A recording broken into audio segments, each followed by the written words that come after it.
Assalamualaikum warahmatullahi wabarakatuh. Alhamdulillahirabbil alamin.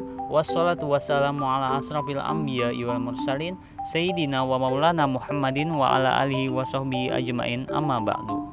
Tujuan untuk membuat atau mempresentasikan video ini yaitu untuk memenuhi tugas Middle Test Manajemen Dakwah yang diberikan oleh ibu dosen pengampu kita, yaitu Ibu Rizkiatul Hasanah SSOS MSOS. Sebelumnya, izinkan saya memperkenalkan diri. Perkenalkan, nama saya Muhammad Hamidan dengan nomor induk mahasiswa 210104030119 dengan prodi Manajemen Dakwah, Fakultas Dakwah dan Ilmu Komunikasi UIN Antasari Banjarmasin. Buat teman-teman yang ingin kepo dengan saya, bisa di-follow dengan @mhmmdhmidn. Kali ini saya akan membahas mind mapping materi singkat tentang pengertian manajemen dakwah dan hakikat dakwah Islamiyah dan juga ilmu manajemen. Yang kedua, landasan dasar manajemen dakwah. Yang ketiga, unsur-unsur manajemen dakwah. Yang keempat, fungsi manajemen dakwah. Dan yang kelima, tujuan organisasi dakwah. Langsung saja masuk ke pembahasan yang pertama, yaitu pengertian manajemen dakwah, hakikat dakwah Islamiyah dan juga ilmu manajemen. Pengertian manajemen. Menurut KBBI, manajemen adalah penggunaan sumber daya secara efektif untuk mencapai sasaran dan pimpinan yang bertanggung jawab atas jalannya perusahaan dan juga organisasi.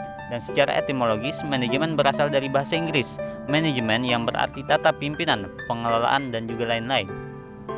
Yang ketiga, dalam bahasa Arab, istilah manajemen diartikan sebagai an-nizam atau at-tanzim yang merupakan suatu tempat untuk menyimpan segala sesuatu dan penempatan segala sesuatu pada tempatnya.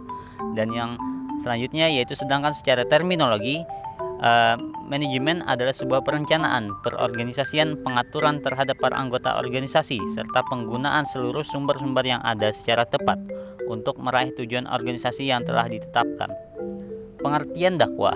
Secara etimologis, dakwah berasal dari bahasa Arab, yaitu da'a yad'u da'wan, doa yang diartikan sebagai mengajak atau menyeru, memanggil, seruan permohonan dan permintaan dari Majma' al-Lughah al-Arabiyah 1972-286. Dan secara terminologis, pengertian dakwah dimaknai dari aspek positif ajakan tersebut, yaitu ajakan kepada kebaikan dan keselamatan dunia akhirat. Dakwah adalah suatu proses penyampaian ajakan atau seruan kepada orang lain atau kepada masyarakat agar mau memeluk, mempelajari dan mengamalkan ajaran agama secara sadar, sehingga membangkitkan dan mengembalikan potensi fitri orang itu dan dapat hidup bahagia di dunia dan di akhirat.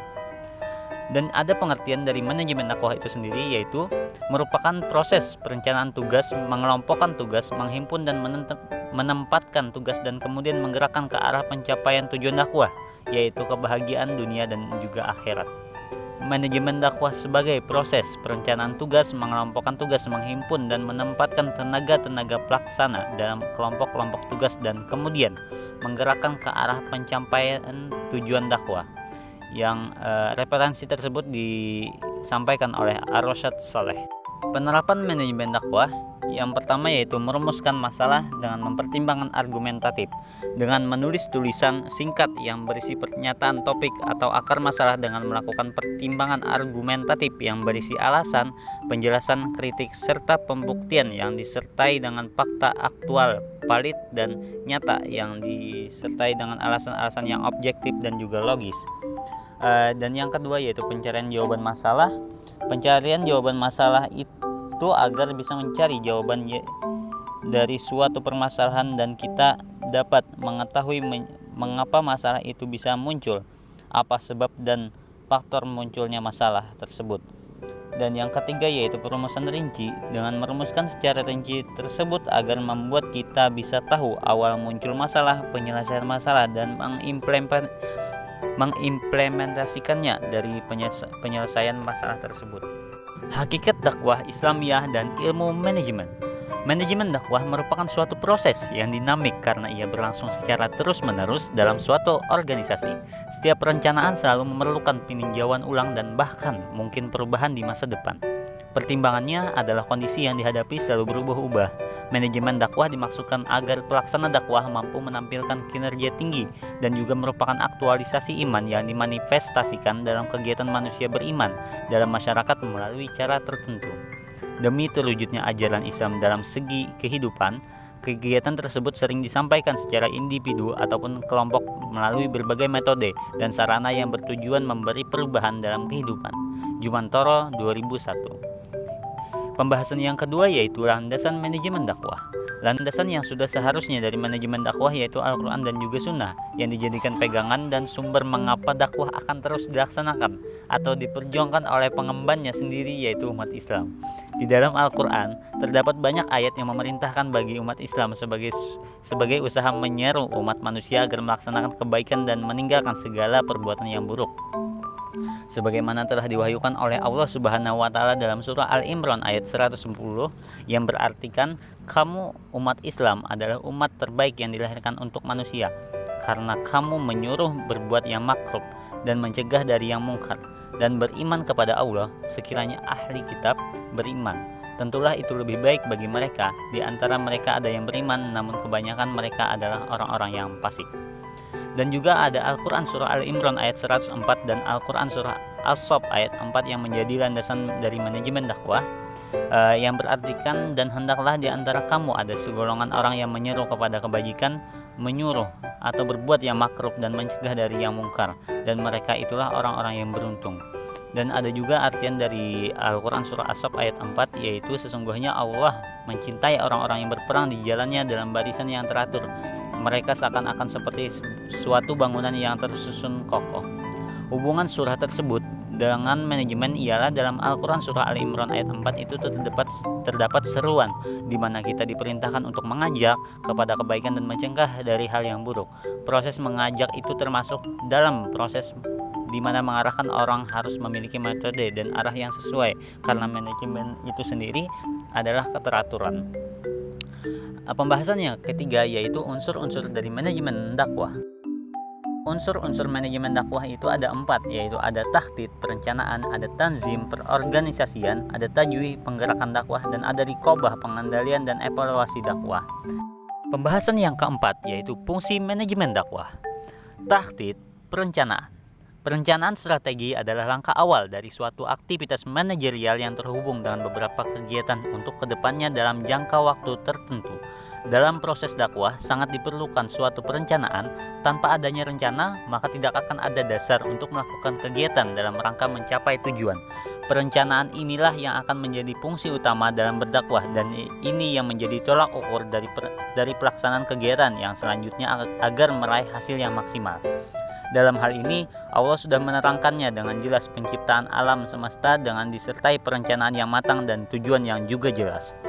Dan setiap mengerjakan suatu tujuan dengan bagus perlu kiranya mengetahui dari persyaratan perencanaan, yaitu ada keyakinan dan ada yang kebermanfaatan, dasar ilmu pengetahuan, ada studi banding dan menganalisis proses.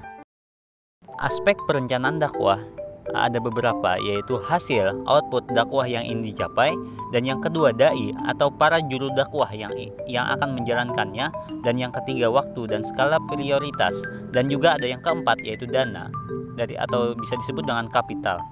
Sasaran dasar manajemen dakwah ada 4, yaitu multinitas sasaran. Multinitas sasaran karena setiap menyampaikan dakwah itu tidak hanya satu saja, tapi bisa berbeda-beda dengan menyesuaikan dari sasaran tersebut. Dengan contoh bahwasanya penyampaian dakwah di kota atau di kampung memiliki cara yang berbeda. Kalau di kampung tentu saja harus menyampaikan dengan diksi kata yang lebih halus dan juga jangan terlalu ilmiah, dan bisa saja menggunakan cara tradisional untuk menyampaikan dan merencanakan dakwah tersebut. Dan manajemennya pun tentu berbeda juga menyesuaikan sasaran dakwah tersebut, dan sasaran dakwah tersebut sudah pasti manusia atau bisa disebut dengan orang. Pengertian dari tanzim atau bisa disebut dengan perorganisasian atau organizing atau dalam istilah bahasa Arab disebut dengan al-tanzim adalah seluruh pengelompokan orang-orang atau alat-alat tugas, tanggung jawab dan juga wewenang sedemikian rupa sehingga tercipta suatu organisasi yang dapat digerakkan sebagai suatu kesatuan dalam rangka mencapai tujuan yang telah ditentukan. Munir dan kawan-kawan 2006 2017. Setelah direncanakan, langkah berikutnya dalam pencapaian tujuan organisasi adalah merorganisir segala sumber daya untuk guna menggerakkan organisasi pada tujuan yang telah ditentukan. Islam sendiri sangat perhatian dalam memandang wewenang dan tanggung jawab yang sebagaimana dilakukan oleh Rasulullah Shallallahu Alaihi Wasallam dengan mengajak para sahabat untuk berpartisipasi melalui pendekatan empati yang sangat persuasif dan musyawarah, sebagaimana dalam Al-Quran surah Al-Imran ayat 159 yang berartikan, maka berkat rahmat Allah engkau wahai Muhammad berlaku lemah lembut terhadap mereka, sekiranya engkau bersikap keras dan berhati kasar, tentulah mereka menjauhkan diri dari sekitarmu. Karena itu maafkanlah mereka dan mohonkanlah ampunan untuk mereka, dan bermusyawarahlah dengan mereka dalam urusan itu.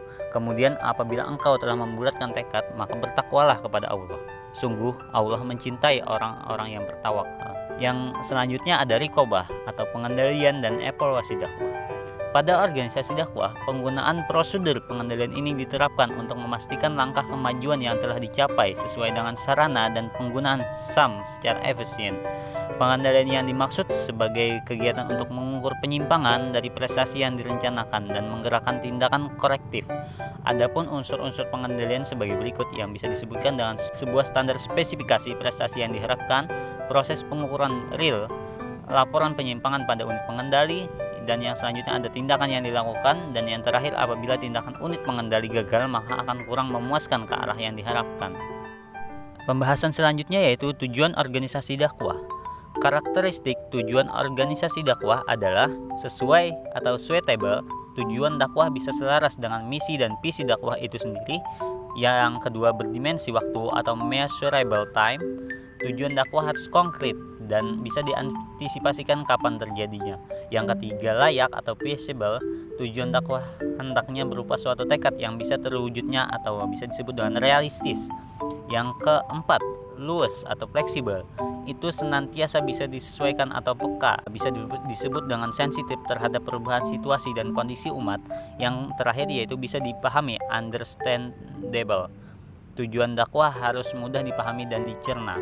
Tujuan dakwah terbagi menjadi dua, yaitu tujuan dakwah urgent dan juga ada tujuan dakwah incidental. Tujuan dakwah urgent yaitu tujuan dakwah yang bersifat mengatasi permasalahan-permasalahan penting dan rumit yang dihadapi umat serta memerlukan jalan keluar dengan sesegera mungkin, yaitu permasalahan yang menghambat terwujudnya tatanan masyarakat Islami baik yang bersifat individual maupun sosial. Tujuan yang insidental yaitu memecahkan permasalahan yang terjadi sewaktu-waktu seperti patologi sosial, praktek KKN, pungli, pemasaran, pemahaman, dan ada juga pemahaman yang ajarannya yang tidak benar dan permasalahan sosial lainnya. Sasaran manajemen dakwah ada 3, yaitu mempersuasi manusia, yaitu mengajak orang yang belum masuk Islam untuk menerima Islam. Yang kedua, amar ma'ruf, perbaikan dan pembangunan masyarakat. Dan yang terakhir ada nahi mungkar, muatan dakwah yang berarti usaha mendorong dan menggerakkan umat manusia untuk menolakkan dan meninggalkan hal-hal yang mungkar. Mungkin itu saja, sekian dari saya. Salah hilaf mohon maaf. Sekian, terima kasih. Wassalamualaikum warahmatullahi wabarakatuh.